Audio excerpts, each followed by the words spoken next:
সম্মানিত প্রধান অতিথি, সম্মানিত সিনিয়র অ্যাডভোকেট বৃন্দ এবং সম্মানিত আইনের ছাত্রছাত্রী ভাই ও বন্ধুরা,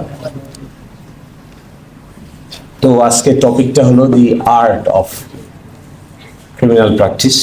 তো আর্ট বললেই তো কেমন মনে হচ্ছে? আর্ট এমনি আর্ট বললে মানুষ কি বোঝায়? ছবি আঁকবে, কে কার চাইতে বেশি নাকটা সুন্দর করে আঁকতে পারে, কে কার চাইতে বেশি চোখটা ফুটিয়ে তুলতে পারে, কে কার চাইতে বেশি সুন্দর করে ড্রেসটা কালার কম্বিনেশন করতে পারে। এগুলো আর্টের পার্ট, নান্দনিকতা, অ্যাস্থেটিক, এগুলো পার্ট অফ আর্ট। তো ওকালতি জিন্দিগিটাও আমার কাছে মনে হয় আর্ট হিসেবে ফুটিয়ে তুলতে গেলে এটাও একটা গভীর সাধনার ব্যাপার। কিভাবে কথাটা বলা হবে, কোন কথাটা আগে বলা হবে, কোন কথাটা পরে বলা হবে, কোনটাতে বেশি স্ট্রেস দেওয়া হবে, কোনটাতে কম স্ট্রেস দেওয়া হবে, এগুলো সাধনা ছাড়া হয় না। আমি মাঝে মাঝে দেখেছি একটা মানুষকে যখন আর্মি অফিসার বানানোর জন্য নিয়ে যাওয়া হয় তখন 24 মাস তাকে ভাটিয়ারিতে রাখা হয়। 24 মাস পরে যখন পাসিং আউট হয়, আমাদের আত্মীয় স্বজনরা যারা এইভাবে আর্মি অফিসার হয়েছেন, 24 মাস পরে যখন আসতো পাসিং আউট হয়ে, আমরা মানুষটাকে অনেক সময় দেখে চিনতে পারতাম না, কারণ তার চেহারা পরিবর্তন হয়ে গেছে, স্বাস্থ্য পরিবর্তন হয়ে গেছে, সাইজ পরিবর্তন হয়ে গেছে, এত রিগোরাস ট্রেনিং এর মধ্য দিয়ে গিয়েছে।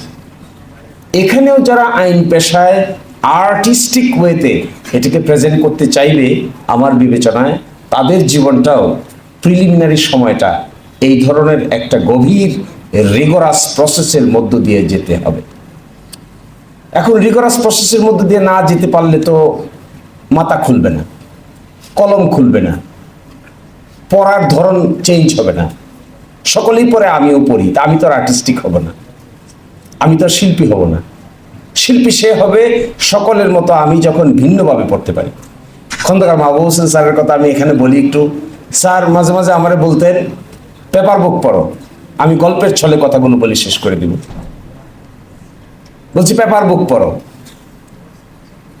সিরাজি নামে একটা লোকের কেস করতে গেলাম, আমাকে বলে তুমি পেপার বুক পড়ো। তা আমি পেপার বুক পড়ছি, ওয়াইফ কিলিং কেস।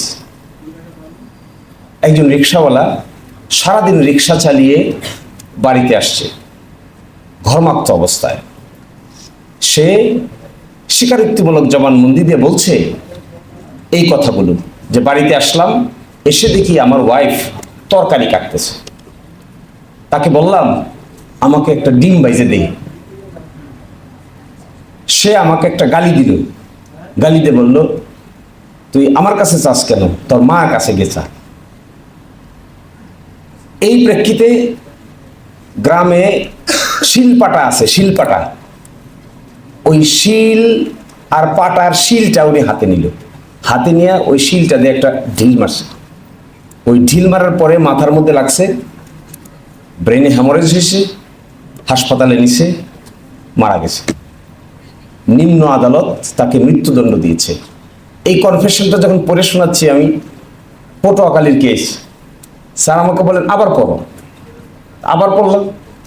স্যারের হাতে একটা আংটি ছিল, আংটি।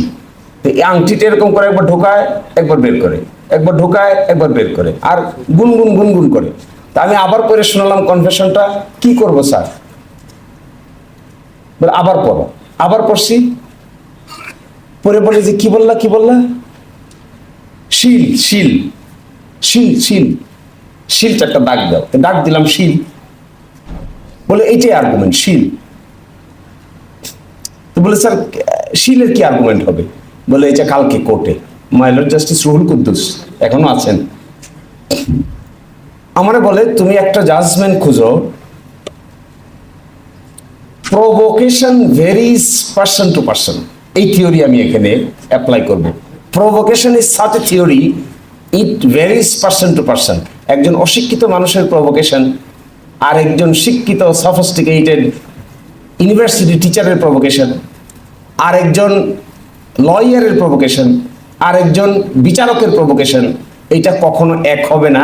আমি এই আর্গুমেন্ট এখানে করতে চাই, কারণ দ্য পার্সন ওয়াজ এ রিক্সাওয়ালা, হোল ডে তিনি রিক্সা পোলার, রিক্সা চালাইছেন ঘরমাক্ত অবস্থায়, বসছেন, আসছেন বাড়িতে ডিম দিই, একটা ডিম বাজি করে দিই।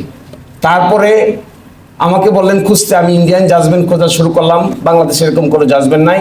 1931-এর প্রিভি কাউন্সিলের এক জাজমেন্ট পেলাম যে provocation depends on the nature and character of a particular individual and the context and the circumstances under which he was nurtured.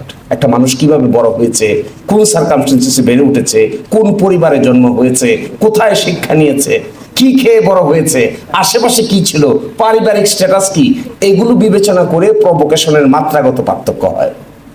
গালি দেয় মানুষ, শিক্ষিত মানুষের গালি একরকম, অশিক্ষিত মানুষের গালি আরেক রকম, ছাত্রদের গালি একরকম, ম্যাচিউরদের গালি আরেক রকম। আমি স্যারকে দেখতাম, আমি এন্ডে কি হলো এটা বলছি, স্যারকে দেখতাম খুব রেগে গেলে চুপ, তখন বোঝা যেত যে স্যার রেগে গেছে। আমরা রেগে গেলে কি করি? আউটবাস্ট করি, কথা বলি, রিপ্লাই করি, ওয়ার্ড ইউজ করি, বকা দেই। উনি রেগে গেছে খুব, মুখ, উনি এত ফর্সা মানুষ ছিলেন না, হঠাৎ করে চুপ, স্যার কথা বলে না, সবাই কথা বলতেছে, স্যার কথা বলে না কেন? বোঝা গেল উনি বিরক্ত হয়েছেন। It was his style not to respond when he was agitated. চুপ। কিছুক্ষণ পরে 10-15 মিনিট পরে আস্তে আস্তে আস্তে আস্তে মনে হচ্ছে গর্ত থেকে বের হয়ে পরিবেশের সঙ্গে অ্যাডজাস্ট করতেন। এই আর্গুমেন্ট উনি করলেন প্রিভি কাউন্সিলের সেই 1931-এর জাজমেন্ট নিয়ে গেলেন মাইলর জাস্টিস রুহুল কুদ্দুসের কোর্টে। 2 দিন ধরে শুনানি হলো। জজ সাহেব প্রাথমিকভাবে কনভিন্স হতে চাইলেন না, দ্বিতীয় দিন তৃতীয় দিন কনভিন্স হলেন এবং অবশেষে এই ভদ্রলোকের প্রভোকেশনের কারণে মৃত্যুদণ্ডের সাজা কমিয়ে 10 বছরের কারাদণ্ড দিলেন এবং তিনি মুক্তি পেলেন, সার্ভ আউট হয়ে গেল। তো আমি এই কথাগুলি এই জন্য বলছি যে আসলে ওখান থেকেই আমাদের শিক্ষা। ভারতীয় সাবকন্টিনেন্টের one of the prominent criminal lawyer Ram Jethmalani, আপনারা কেউ কেউ হয়তো জেনে থাকবেন রাম জেঠমালানি, তিনি মিনিস্টারও হয়েছিলেন একবার। তার একটা বিরাট অবদান আছে এই সাবকন্টিনেন্টে মানি লন্ডারিং প্রিভেনশনের জন্য। আমাদের দেশে মানি লন্ডারিং হচ্ছে না অনেক, ভারত থেকেও একসময় মানি লন্ডারিং হতে লাগলো সুইস ব্যাংকে। তিনি লয়ার হিসেবে সুইজারল্যান্ডে গেলেন টু ইনভেস্টিগেট দ্য ম্যাটার। আমি এটা আমাদের আইনের লিমিটেশনের কথাটা বলবো। সুইজারল্যান্ডে গিয়ে উনি দেখলেন ভারতীয় বড় বড় মানুষেরা টাকা ভারতের ইকোনমি থেকে সুইস ব্যাংকে নিয়ে জমা করতেছে। তিনি এর বিরুদ্ধে মুভমেন্ট শুরু করলেন এবং শেষ পর্যন্ত 2011 সালে এসে ভারতীয় সুপ্রিম কোর্টে মানি লন্ডারিং প্রিভেনশন আইনগুলোর এক্সিকিউশনের জন্য ইন্ডিয়ান সুপ্রিম কোর্ট একটা যুগান্তকারী রায় দিল এবং সেখানে রাম জেঠমালানি উনি মারা গেছেন, 96 ইয়ার্সে মারা গেছেন। এই রাম জেঠমালানি ওয়াজ হাইলি প্রেইজড। তার আমি আপনাদেরকে অনুরোধ করব ওনার বায়োগ্রাফি পড়ার যদি সুযোগ হয় প্লিজ, এবং ওনার ইউটিউবে ওনাকে নিয়ে অনেক লেকচার্স আছে।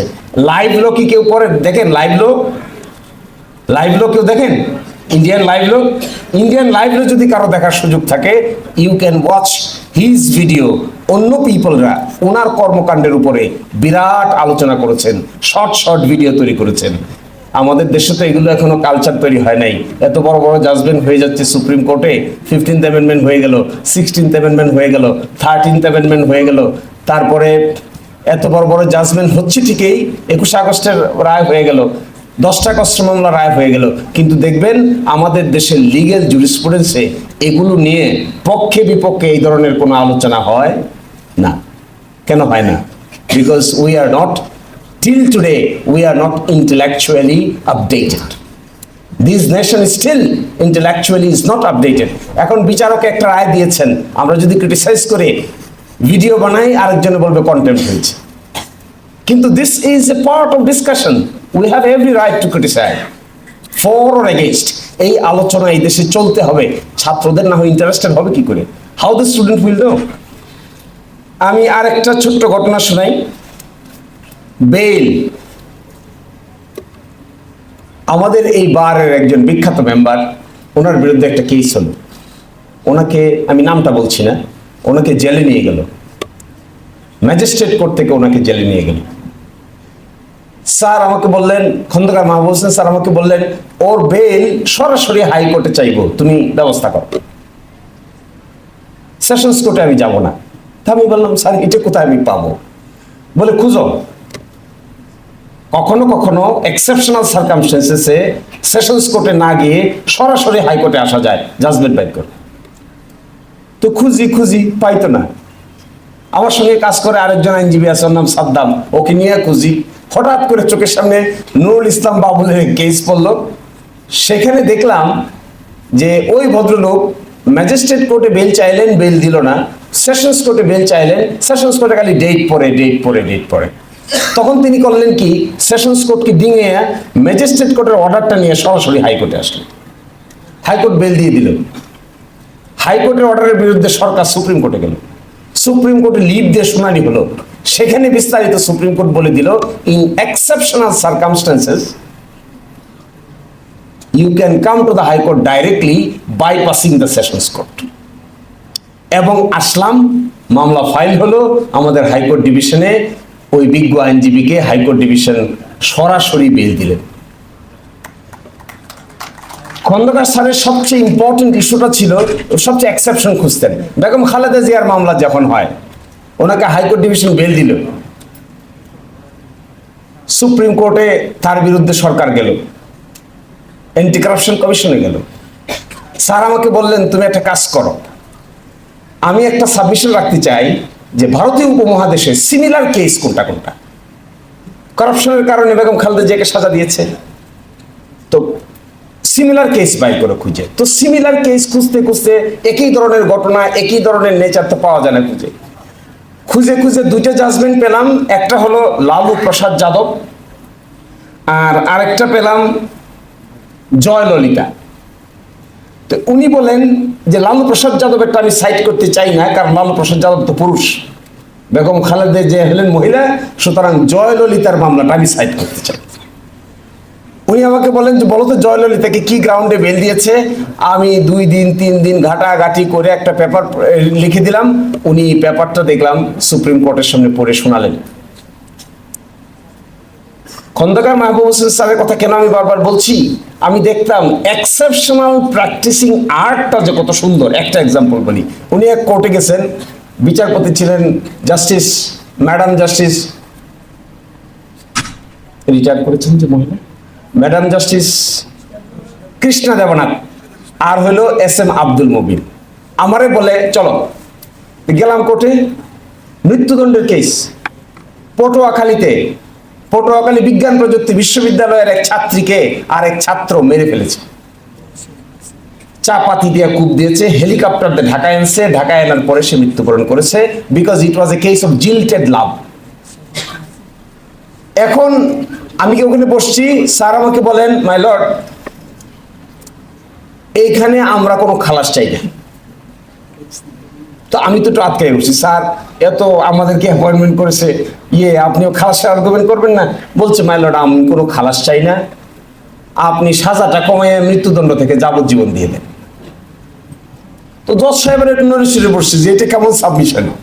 বলছে, মাই লর্ড, এটা আমি বহু দেখছি, বহু চিন্তা করছি, বহু ভাবছি, A to Z আমরা দুজনে মিলে চিন্তা ভাবনা করছি, এটা এখানে আর্গুমেন্ট করে খালাস পাওয়া যাবে না, এখানে আর্গুমেন্ট করে সেন্টেন্সটা কমিউট করতে পারলে এটাই বিচারটা হবে।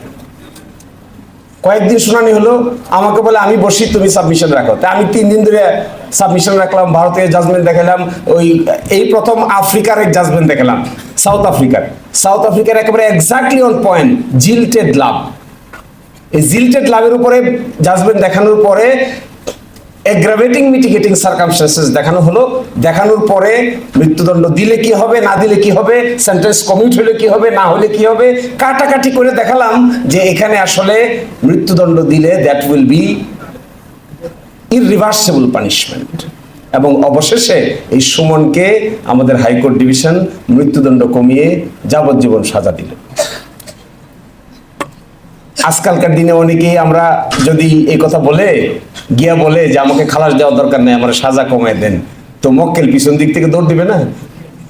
দৌড় দিবে। তো আরেকটা কিচ্ছা বলে শেষ করে দিচ্ছে, লম্বা হয়ে যাচ্ছে। আগাম জামিন 497A নামে একটা সেকশন ছিল আমাদের সিআরপিসিতে। এরশাদ সরকারের আমলে ল রিফর্ম অর্ডিন্যান্স 1978-এ এই আইনটাকে বাদ করে দেওয়া হয়। এখন বাদ করে দেওয়ার পরে, এই কথা আমি আগেও বলেছি দু এক জায়গায়, বাদ করে দেওয়ার পরে স্যার তখন হাইকোর্ট ছিল বরিশালে।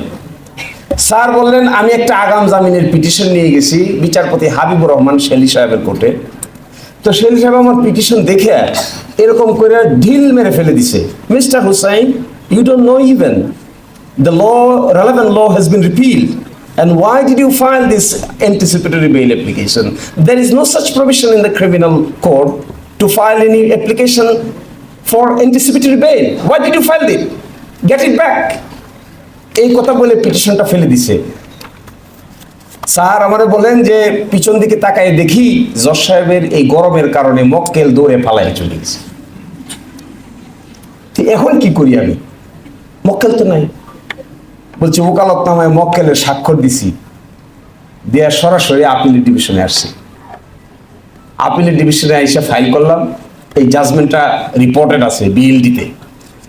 আইসা ফাইল করলাম, ফাইল করে আর্গুমেন্ট করলাম মার্ডার কেসের একজন আসামি সারওয়ার, আপনারা পরে দেখবেন, এর নাম সারওয়ার, ইউনিয়ন পরিষদের চেয়ারম্যান পদপ্রার্থী। সুপ্রিম কোর্টে আর্গুমেন্ট করে সুপ্রিম কোর্ট রাজি হলো, 3 সপ্তাহের আগাম জামিন দিল তাকে। 3 সপ্তাহের পরে সেই ইলেকশনে অংশগ্রহণ করলো, চেয়ারম্যান হইলো, তারপরে নিয়মিত সারেন্ডার করলো এবং জামিন পেল। এক অস্বাভাবিক কর্মকাণ্ড। আমার মনে হয় যখনই এরকম প্রায় বলতেন, যখনই দেখবা তোমার কাছে ডানেও ব্যাখ্যা দেওয়া যায়, বামেও ব্যাখ্যা দেওয়া যাবে, go to the court. You do not take decision, go to the court. কারণ রাইটেও দেওয়া যাচ্ছে, লেফটেও দেওয়া যাচ্ছে, তাহলে তুমি ডিসাইড করার দরকার নাই। তো গো to the court, ask the court to give the decision. আরেকটা কথা, আমার আরেকজন সিনিয়র ছিলেন ব্যারিস্টার আব্দুর রাজ্জাক, উনি বলতেন হাইরে গেলেও জিতা যায়। তো এটা কেমন কথা? বলছে হাইরে গেলেও জিতা যায়। আশ্চর্য ব্যাপার, হাইরে গিয়ে আবার জিতা যায় কেমন করে? বলছেন যে মামলায় হেরে যাবা মনে করো, এই মামলায় এত ডিসিশন জোগাড় করবা, যে জজ সাহেবের সামনে এটা আর্গুমেন্ট করবা, এই জজ সাহেবের মনস্পটে যতদিন জীবিত থাকবে তোমার এই পরিশ্রমের কথাটা তার মনস্তত্ত্বে আজীবন থেকে যাবে। এটার নাম বিজয়। এটার বেনিফিট কখন পাবা? এটার বেনিফিট পাবা পরের কেসে। আগের কেসে তো পাচ্ছ না, হেরেই যাচ্ছ। কিন্তু হেরে গেলেও যে তুমি যে এত চেষ্টা করেছো, এত রিসার্চ করেছো, টু দি পয়েন্ট দেখেছো, প্রেসিডেন্ট জোগাড় করেছো, এই যে একটা দেখতে পাবে যে মানুষটা কত পরিশ্রমী, কত কষ্ট করতেছে, কত সাধনা করতেছে, এটা পরবর্তী জায়গায় তার বেনিফিট পাইতে বাধ্য। এটার নাম হলো হেরে গিয়েও জিতে যাওয়া যায়। আরেকটা ছোট্ট ইস্যু, কোর্টে গিয়ে 2 দিন আমি দেখেছি, এটা আমাদের এখনো আছেন মোস্তফা জামান নামে বিচারপতি, মোস্তফা জামান নামে এক জজ সাহেব আছেন, এখনো আছেন, মাই লর্ড জাস্টিস মোস্তফা জামান। খন্দকার সাহেব গিয়া বলে মাই লর্ড কনফেশন আছে, গিয়া বলতে কনফেশন আছে, কনফেশন আমার বিরুদ্ধে, কিন্তু কনফেশনটা ভলান্টারি মনে হয় না, আর 2 জন সাক্ষী আমার বিরুদ্ধে বলছে, তারপরে আমার বেল দেওয়া, বেল আমি পাইতে পারি এই কারণে। উনি আমারে বলতেন কোর্টের সামনে গিয়ে আগে বলবা যে আমার উইকনেস এটা, সরকার পক্ষ যেন দাঁড়ায় না বলে যে উইকনেস এটা। সরকার পক্ষের মুখ আগে থেকে বন্ধ করে দিতে হবে। কিভাবে বন্ধ করতে হবে? তুমি দাঁড়াই গিয়ে বলবা মাই লর্ড এই কেস, এই হলো উইকনেস, এই হলো স্ট্রেংথ, উইকনেসের চাইতে স্ট্রেংথ বেশি, সুতরাং আমাকে আপনি বেল দেন। 2 বার দেখলাম সত্যিকার অর্থে এই কথা বললো, হা করে আমাদের সকলেই তাকায় থাকলাম আমরা। মাননীয় বিচারকগণ অ্যাকসেপ্ট করলেন, ফাইলটাও খুললেন না, ফাইলটা না খুলে সত্যি বিল দিয়ে দিলেন। গিয়া বলছেন মাই লর্ড এই হলো আমার দুর্বলতা, এই হলো আমার সবলতা, এতদিন জেলে আছি, এবার বেল দিয়ে দিন। সত্যিই বেল দিয়ে দিন, অ্যামেজিং। এবং আমার মনে হয় এই আর্টটা রপ্ত করতে গেলে, এখন যদি বিচারকরা আমাদেরকে বিশ্বাস করতে না পারেন, আচরণ যদি আমাদের খারাপ হয়, ঘটনা যদি আমি সাপ্রেস করি, সত্য মিথ্যার যদি মিশ্রণ করি, তাহলে তো আর বিশ্বাস করবে। একটা বলি আর একটা না বলি, সত্যকে মিথ্যার আবরণ দিয়ে ঢাকি, তাহলে তো আমাকে আর বিশ্বাস করবে না, সব সময় সন্দেহের মধ্যে থাকবে। আমাকে তো এক মাননীয় বিচারপতি বলেছেন, কিছু কিছু আইনজীবী আমাদের কোর্টে আসলে আমরা অ্যালার্ট হয়ে যাই যে উনি নিশ্চয়ই এমন কিছু বলবেন যা আসলে বাস্তবে রেকর্ডে নাই। সুতরাং আমরা আগেই অ্যালার্ট হয়ে যাই। ওই কাতারে পড়া যাবে না, ওই কাতারে পড়লে কিন্তু একেবারে ক্যারিয়ার ডিস্ট্রয় হয়ে যাবে। একজন মাননীয় বিচারপতি আরেকজন বিচারপতিকে এগুলো শেয়ার করবেন, কে আমরা মিথ্যা কথা বলেছি, কে আমরা অসত্য তথ্য উপস্থাপন করেছি, এগুলা বিদ্যুতের বেগে ছড়িয়ে যাবে, এগুলো কোনোদিনই করা যাবে না। আর লাস্ট কথাটা বলছি, কেডি পাঠকের নাম শুনে নেই? K D Pathak, everybody knows K D Pathak. To be a successful defence lawyer, take lesson from K D Pathak. It is, আমি দুটো এক্সাম্পল বলে শেষ করে দেই, একটা আমেরিকান এক্সাম্পল আর একটা ব্রিটিশ এক্সাম্পল। আমেরিকান এক্সাম্পলটা হলো, এটা একটা বিখ্যাত কেস। আমেরিকান এক্সাম্পলটা, ইংল্যান্ডের এক্সাম্পলটা হলো বার্মিংহাম সিক্সেস কেস। আমার ধারণা সকলেই জানে Birmingham sixes case. Birmingham sixes হলো 6 জনকে শাস্তি দেওয়া হয়েছিল লাইফ ইমপ্রিজনমেন্ট, কিন্তু তারা আসলে দোষী না। এক সাংবাদিকের ইনভেস্টিগেশনে বের হলো এরা তো দোষী না। সাবসিকুয়েন্টলি এই ঘটনা আপিল কোর্টে গেল, সাংবাদিকের ইনভেস্টিগেশনের ভিত্তিতে এই 6 জনকে খালাস করে দিল আপিলেট কোর্ট। এবং এরপরে ইংল্যান্ডে নতুন করে রিভিউ বোর্ড ওপেন হলো, আইন চেঞ্জ হয়ে গেল, যে নির্দোষ মানুষকে যে সাজা দেওয়া হচ্ছে। আর আমেরিকান কেসটা হলো the central park jogger case. এখানেও তাই হয়েছিল, 5 জন টিনেজারকে সাজা দিয়ে দেওয়া হয়েছিল 5 থেকে 15 বছর। পরবর্তীতে রেপ কেসে আরেকজন এসে স্বীকার করে বলল যে এরা কেউ রেপ করে নাই, রেপ করেছি আমি, আপনারা তো সাজা দিয়ে দিয়েছেন, কিন্তু ওরা তো আসলে এই ঘটনার সঙ্গে জড়িত না। তারপরে তাকে ধরা হলো, ওদেরকে আমেরিকান কোর্ট $41 মিলিয়ন ক্ষতিপূরণ দিল। দিস ইজ, এই জন্য আমাদের আইনের লিমিটেশনটা হলো ডিফেন্স ইনভেস্টিগেশন বলতে কোনো কনসেপ্ট আমাদের আইনে নাই। উন্নত ওয়ার্ল্ডে ডিফেন্স ইনভেস্টিগেশন আছে, শুধু প্রসিকিউশন ইনভেস্টিগেশন না।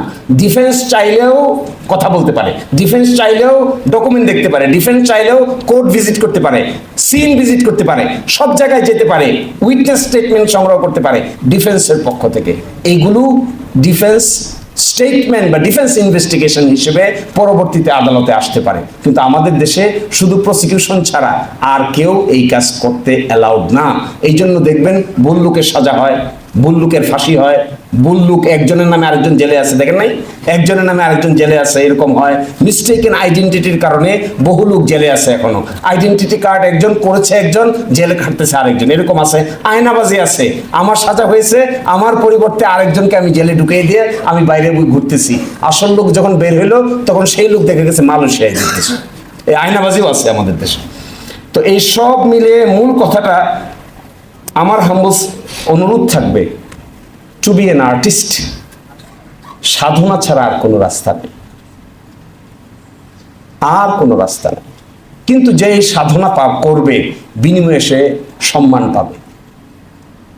এবং আমার ছোট ভাই বোনদের প্রতি আমার অনুরোধ, please prepare yourself in that line.